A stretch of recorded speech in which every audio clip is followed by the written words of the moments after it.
gang, today we're going to go through just sort of your annual maintenance on your lawnmower. So right now I have a Briggs & Stratton 675 series. Look for that number. A lot of times what you can do is you can actually take the number off of your mower, like the model or the series number, and you can actually find a tune-up kit, which is exactly what I've done to make things simple for myself. So this is a Briggs & Stratton, specifically says right here at the top 625 to 725 series. So I know that it's going to work well. It comes with a spark plug, an air filter, oil that you need, and some fuel treatment just to make sure that things are stabilized and working good. So one of these things only runs you like 15 bucks, and it's just sort of a good reminder of all of the things that you should be doing every year on your lawnmower.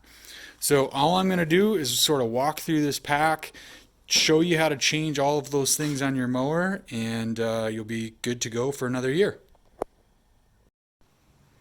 Alright, spark plug's going to be super easy on this. It's usually on the front, or you'll find it around the outsides, but spark plug, all you got to do is take your cap off.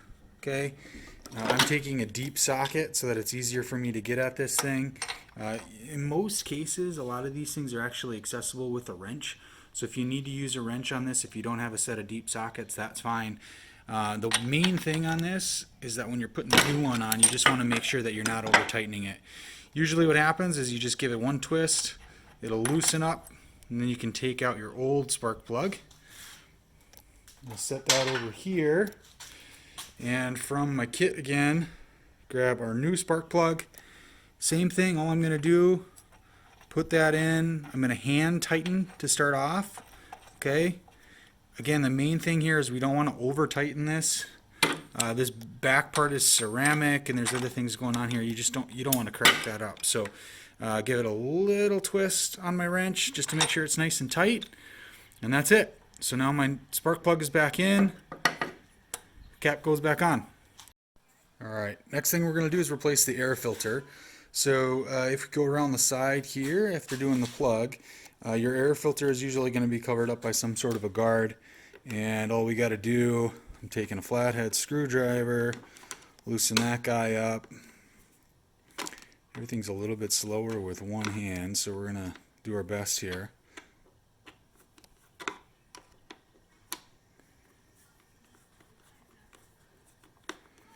Alright, got that off. Inside of there you can see your air filter in there. That's the dirty one, that's the clean one.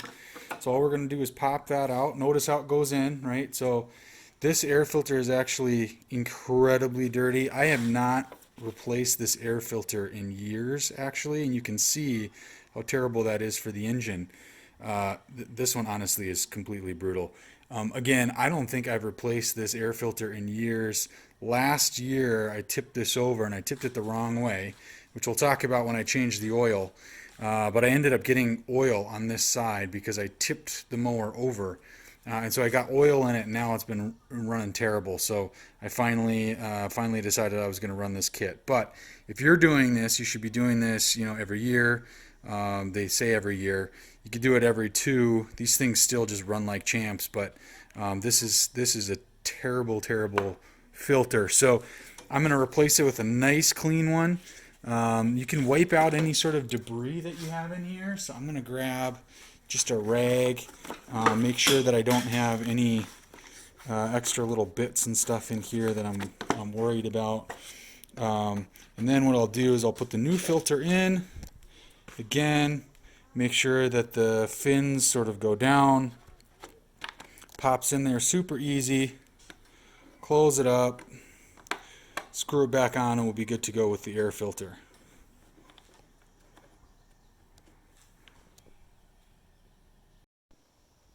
Alright, let's talk a little bit about this gas treatment stuff. So I've already gone and put in some fresh gas in my mower. So I already have some gas in there. And when you do this treatment stuff, the main thing is make sure you read the directions of the treatment stuff that you're using. On the back it says use half an ounce per 2.5 gallons of gasoline. I have a 21-inch push walk behind mower. This is not a rider mower. So 2.5 gallons is actually more than this tank holds. So I'm not going to use the entire thing. I'm probably going to put 3/4 of it or half of it in here. But all you do is you sort of rip the top off. I'm not going to do it because I need 2 hands to do that.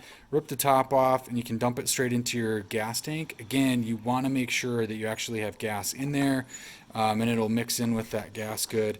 And then just run it for a few minutes, run it for say 5 minutes, and then it'll get into your system.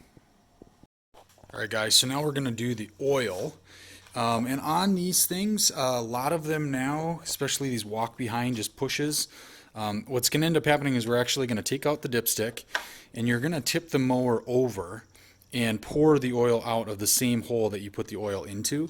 Some other models have a drain plug that goes underneath, under your deck down here, and you'll end up seeing it sort of in by your case.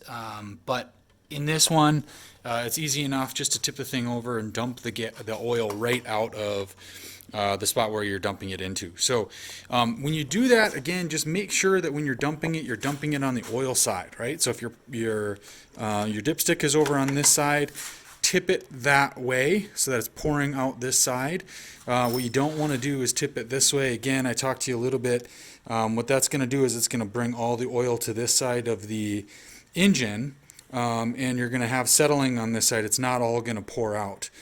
So you're not going to get all the oil out, plus you're going to flood into other parts of your engine that you don't want to. And before we do this, another tip, run your engine for a while. You want it to be warm. What that's going to do is it's going to circulate the oil a little bit more and make sure that it's getting all that gunk and grime pulled out of the engine right before you dump it and change it out.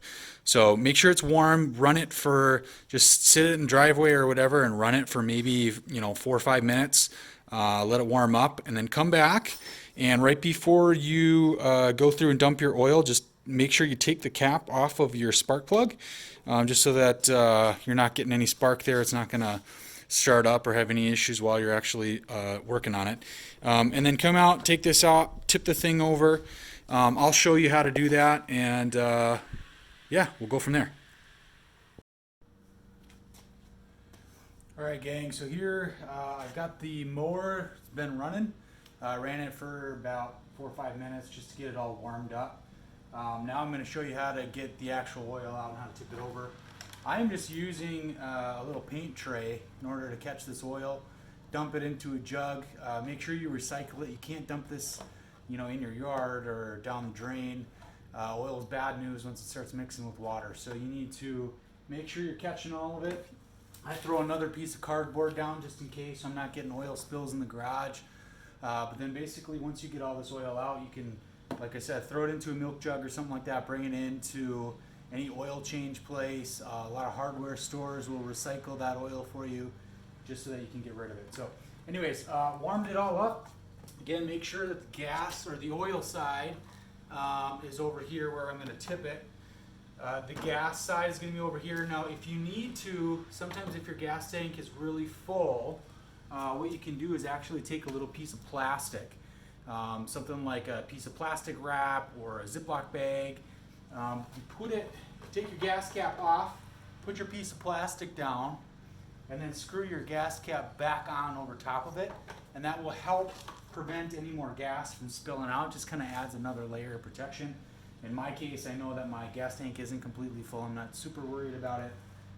So let's do this. So I'm going to take just a rag here.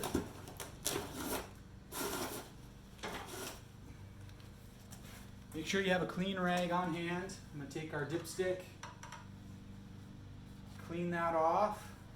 All I'm going to do is set that aside. Okay, make sure you're not setting that in the dirt. You don't want to get sand or gravel or dirt or anything on that, because that will ultimately get back into your engine. So we'll leave that. All I'm going to do is tip this over. I'm going to hold your pan up here just to make sure so you're not getting any spills.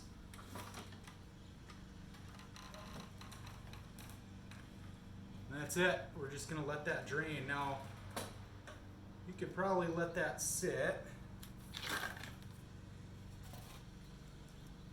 Probably let that sit for a few minutes. What we're really trying to do here is make sure that all of that oil is out, right? So you can let that sit. Let me see if I can get you guys zoomed in here a little bit better. Sorry for the close-up. All right, so you can see how dirty the oil is on this. This mower has been pretty neglected, and it hasn't been changed in a long time. So I'm just letting that drain out. Again, you can see there's not going to be a ton in there. You shouldn't have a ton of oil in these things. They don't take a lot. So just make sure that you have a little pan to catch it all. But I'm almost pretty dry here, but I'm just going to let this sit another few minutes and just make sure that everything is out of there before I tip it back up.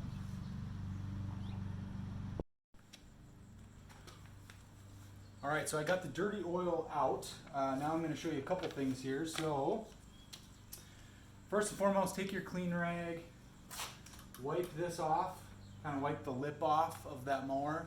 What you're trying to do is just make sure that, again, you're not having any debris that you're going to push back into the engine. So that's all nice and clean.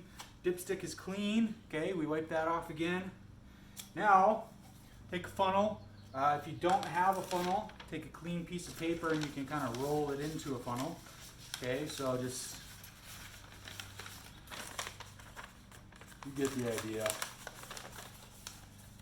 Okay, you can make yourself a little funnel out of a piece of paper. Again, the main thing to make sure is that whatever you're grabbing, it's clean. You don't want to be dumping bad stuff back into your engine.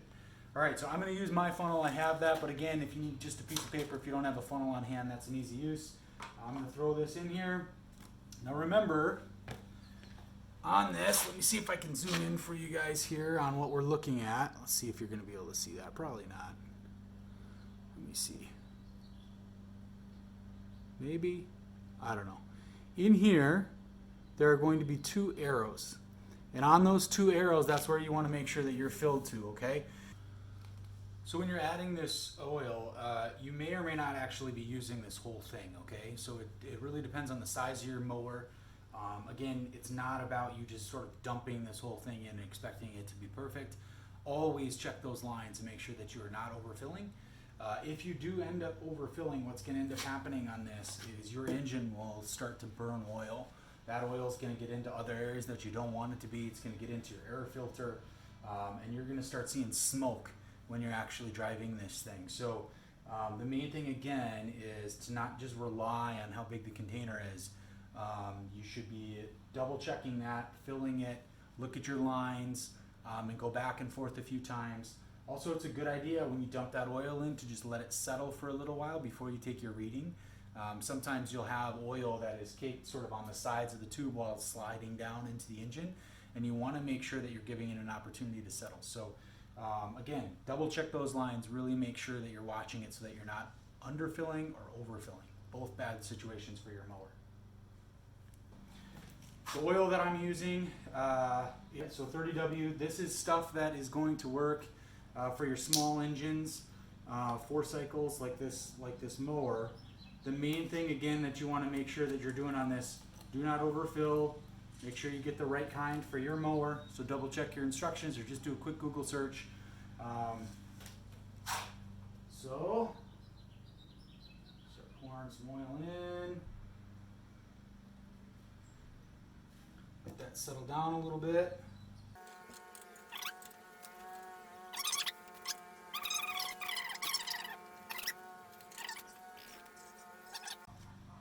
All right. So now I'm in between my 2 lines on my dipstick, and now we're in a spot where we can get this thing going again. So we got the oil change. The other thing, couple things that you guys can do if you want to, and this sort of depends, you can change your blade. These blades last for a long time. A good way to do this is to bring your blade into any local hardware store. Most of them offer sharpening services. You don't need to do that. I mean, it's probably a good idea to actually do it every single year. What's going to happen if you get a dull blade is when that spins around, instead of cutting the grass, what it will actually do is rip the grass. And it'll rip the top, and you'll start getting, at the very top of your grass, you'll start seeing kind of like burn marks. It almost looks like the tips of your grass are turning brown, and they're frayed a little bit instead of neatly cut. It means your blade's just getting too dull. So bring it in, get it sharpened. Every handful of years, every 5 years, 10 years, just throw a new blade on there. This one is about 10 years old, I think, so I'm probably gonna, maybe less than that, maybe 8 years old. So I'm going to throw a new blade on this year. Yeah, so that's it. The other thing is make sure after you're done using these things, tip them over again, making sure that when you tip this over, the oil side is down, right? Otherwise, you're going to rush all sorts of gunk in towards your air filter. But tip it over and spray down that deck a little bit underneath with your hose. These decks are made out of metal. They get all sorts of grass gunked up under there, and what will happen over time is that will all rust out your deck, and that deck will probably go before this engine does. So make sure you clean it all off, get it all cleaned up, and if you do these steps year after year with your mower, that thing will last for years and years and years. So hopefully this was helpful. Make sure that if this video helped you out a little bit, that you like it and subscribe. Seeing you guys subscribe and like these things means I should keep working on them. So I'll keep adding if you guys keep watching. Thanks a lot. We'll see you on the next one.